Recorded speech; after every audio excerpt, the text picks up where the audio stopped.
نحمده ونصلي على رسوله الكريم أما بعد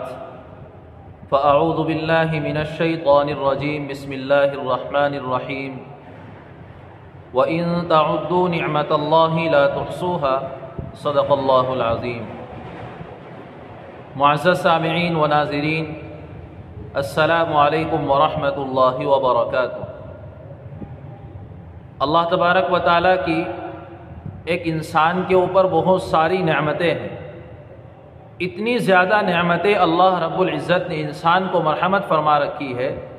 کہ قرآن کریم کے اندر اللہ رب العزت کا فرمان موجود ہے وَإِن تَعُدُّوا نِعْمَةَ اللَّهِ لَا تُحْصُوهَا، کہ اگر اللہ کی نعمتوں کو شمار کیا جائے، ان کو کوئی گننا چاہے تو ان کو شمار نہیں کیا جا سکتا، ان کو گنا نہیں جا سکتا۔ لیکن ان تمام نعمتوں میں سب سے بڑی نعمت یہ ہے کہ اللہ رب العزت کی طرف سے انسان کو ایمان کی دولت مل جائے۔ جس شخص کے پاس یہ دولت ہے اور جس شخص کو یہ نعمت حاصل ہے تو اس کے لیے ضروری ہے کہ وہ اپنے ایمان کی حفاظت کرے، بلکہ اس کے اوپر فرض ہے اپنے ایمان کو بچانا۔ فقہاء کرام نے اس بات کی صراحت کی ہے کہ اگر اپنے ایمان کی حفاظت کے لیے اپنی جان، اپنا مال، اپنی اولاد سب کچھ قربان کرنے کی نوبت آ جائے تو ہمیں اس سے بھی پیچھے نہیں ہٹنا چاہیے۔ آج ہم دنیا میں ہیں، دنیا کو دیکھ رہے ہیں اور دنیا کے مزے لے رہے ہیں۔ کیوں؟ اس لیے کہ ہماری نگاہ میں دنیا کی قدر ہے۔ کل جب آخرت میں جنت کو دیکھیں گے، جنت کے مزے لیں گے تو ہمیں معلوم ہوگا کہ جنت کے مزوں اور جنت کی لذتوں کے مقابلے میں دنیا کے مزے اور دنیا کی لذت کی کوئی حیثیت ہی نہیں ہے۔ یہ دنیا تو صرف دھوکہ ہے۔ قرآن کریم میں اللہ رب العزت نے ارشاد فرمایا وَمَا الْحَيَاةُ الدُّنْيَا إِلَّا مَتَاعُ الْغُرُورِ، دنیاوی زندگی تو صرف دھوکے کا سامان ہے۔ اگر ہم اس دنیا کو فائدے مند بنانا چاہتے ہیں تو اس دنیا میں رہ کر ہمیں اللہ تبارک و تعالیٰ کی فرما برداری کی جائے، اللہ کے ہر حکم پر عمل کیا جائے۔ اگر اس دنیا کے ذریعے سے ہم اللہ کی نافرمانی کرنے لگے، رسول اللہ صلی اللہ علیہ وسلم کی سنتوں کو چھوڑنے لگے تو ایسی دنیا پر ہمیں تھوک دینا چاہیے۔ قارون کے بارے میں آتا ہے کہ وہ حافظ تورات تھا، یعنی جو اس وقت کی آسمانی کتاب تھی اس کا وہ حافظ تھا، اور اللہ نے اس کو اتنا مال، اتنی دولت دی تھی، لیکن اس کے دل میں دنیا کی محبت اس قدر داخل ہو گئی تھی کہ وہ زکوٰۃ دینے سے انکار کرنے لگا، اللہ تعالیٰ کی نافرمانیاں کرنے لگا، تو اللہ رب العزت نے اس کو عذاب میں گرفتار فرما دیا۔ عذاب بھی ایسے طریقے سے دیا کہ اس کے مال کے ساتھ اس کو زمین میں دھسا دیا۔ اس وقت کے لوگ اس کے مال کو دیکھ کر لال ٹپکا رہے تھے کہ اس کے پاس اتنی دولت ہے، اس کے پاس اتنا مال ہے، ہمارے پاس کچھ بھی نہیں ہے۔ لیکن جب ان کو معلوم ہوا کہ قارون کو اس کے مال کے ساتھ، اس کی دولت کے ساتھ زمین کے اندر دھسا دیا گیا، کہنے لگے کہ توبہ توبہ، یہ مال، یہ دولت تو سب کچھ فنا ہونے والا ہے، اگر کوئی ذات باقی ہے تو وہ صرف اور صرف اللہ رب العزت کی ذات باقی ہے، اور آخرت کا ثواب سب سے بہتر ہے۔ اور یہ آخرت کا ثواب تبھی ہمیں حاصل ہو سکتا ہے جب ہم ایمان پر جمے رہے اور اعمال صالحہ یعنی نیک عمل کرتے رہے، تبھی ہمیں آخرت کا ثواب حاصل ہو سکتا ہے۔ اللہ تبارک و تعالیٰ کے پیغام کو لے کر اس دنیا میں انبیاء علیہم السلام آئے اور وہ اس پر ایمان لائے، عمل کر کے لوگوں کو بتلایا، ایمان کی دعوت دی،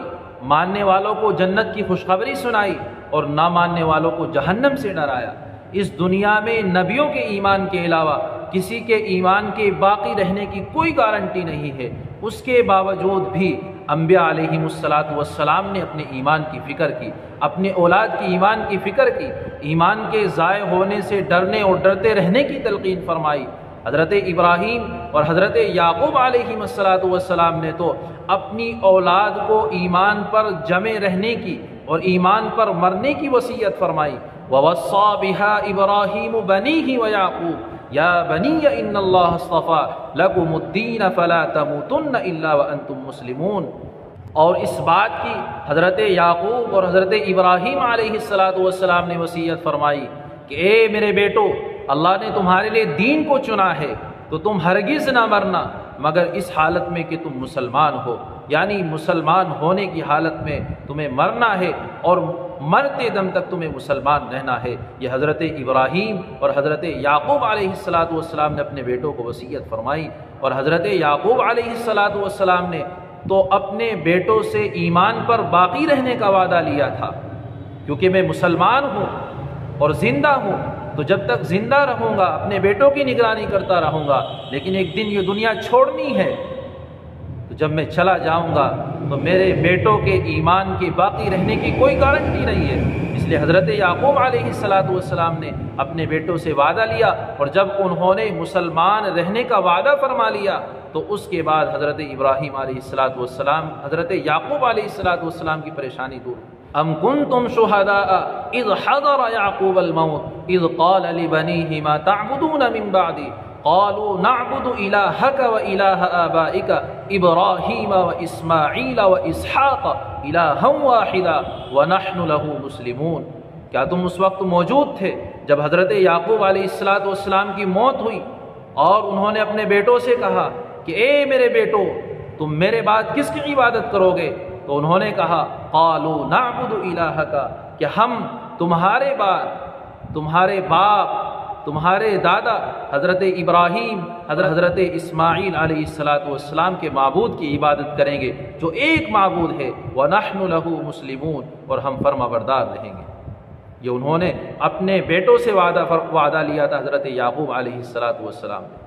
اور حضرت یوسف علیہ السلام کے بارے میں آتا ہے توفنی مسلما والحقنی بالصالحین، انہوں نے اللہ سے دعا فرمائی کہ مسلمان ہونے کی حالت میں مجھے موت دیجیے، اور والحقنی بالصالحین، اور نیک لوگوں سے ملا دیجیے۔ ان تینوں آیتوں کو بار بار پڑھیے اور سنیے کہ انبیاء علیہ السلام نے جن کے ایمان کے باقی رہنے کی گارنٹی ہے، ان کے ایمان کو کوئی خطرہ نہیں ہے، اس کے باوجود بھی انبیاء علیہ السلام نے اپنے ایمان کی فکر کی، اپنی اولاد کے ایمان کی فکر کی، اور ان سے ایمان پر باقی رہنے کا وعدہ لیا، ایمان پر جینا، ایمان پر مرنا چاہتے تھے، اور ہر وقت یہ فکر رہتی تھی کہ کہیں ایمان ضائع نہ ہو جائے۔ تو اس لیے میرے بھائیوں اور بزرگوں اور میری بہنوں، ہمیں بھی اپنے ایمان کی فکر کرنی چاہیے، سب سے زیادہ ہمیں اس چیز کی فکر ہونی چاہیے، ہمیشہ چوکنا رہنا چاہیے، اور ہمیشہ یہ فکر رہنی چاہیے کہ کہیں ہمارا ایمان ضائع نہ ہو جائے، خدا نہ خواستہ ایسا نہ ہو کہ ہمارا ایمان چلا جائے اور ہمیں پتہ بھی نہ چلے۔ حدیث شریف میں آتا ہے اللہ کے نبی صلی اللہ علیہ وسلم نے ارشاد فرمایا کہ ایک مومن کو اپنے ایمان کی فکر رہتی ہے اور منافق کو اپنے ایمان کی فکر نہیں رہتی ہے۔ ہم سب کے محبوب آخری نبی جناب محمد عربی صلی اللہ علیہ وسلم، جو تمام نبیوں کے سردار،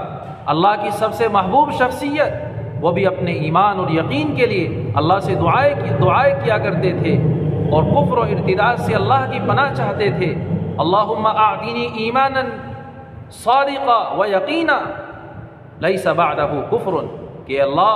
مجھے ایسا سچا ایمان اور یقین عطا فرما دیجئے کہ جس کے بعد کفر و ارتداد نہ ہو۔ ایک حدیث میں آتا ہے اللہم انی اعوذ بک من الکفر، کہ اللہ میں آپ کی کفر سے پناہ چاہتا ہوں۔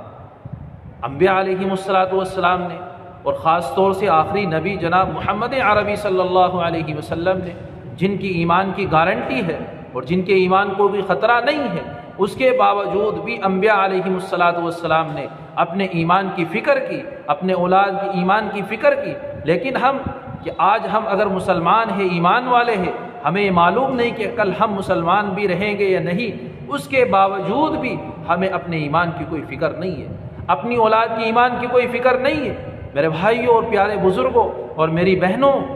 اپنے ایمان کی فکر ضروری ہے۔ اللہ رب العزت نے اپنے ایمان کی دعائیں کرتے رہنا چاہیے، کفر و ارتداد سے اللہ کی پناہ مانگتے رہنا چاہیے۔ آج کفر و ارتداد کی لہر اس قدر عام ہو چکی ہے، ہماری نوجوان بہنیں، نوجوان نسلیں، نوجوان بھائی، جگہ جگہ سے ہمیں خبریں مل رہی ہیں کہ آج ہماری نوجوان بہنوں نے اپنے پیارے مذہب کو چھوڑ کر غیر کا مذہب اختیار کر لیا ہے، ان کے چال اور چنگل میں پھنس کر انہوں نے دین اسلام کو چھوڑ دیا ہے۔ آج ہمارا بھائی مرتد ہو گیا ہے، جگہ جگہ سے خبریں ملتی ہے، اس کے باوجود بھی ہم مسلمان ہو کر، ایمان والے ہو کر، جن کے ایمان کی کوئی گارنٹی ہی نہیں ہے، ہمیں اپنے ایمان کی فکر نہیں ہے۔ اس لیے میرے بھائیوں اور بزرگوں اور بہنوں اور ماؤں، ہمیں ہر وقت اپنے ایمان کی فکر کرنی ہے۔ اللہ سے اپنے ایمان کے بارے میں دعائیں کرنی ہے کہ اللہ ہمیں ایمان پر جمع کر رکھنا، دین اور اسلام پر جمع کر کے رکھنا. یہ دعا کرے، یا مقلب القلوب ثبت قلبی علی دینک، اے دلوں کے پلٹنے والے اللہ، ہمارے دل کو ایمان پر، ہمارے دل کو دین پر قائم رکھنا، دین پر جمع دینا. اللہ سے ہر وقت یہ دعا کرے.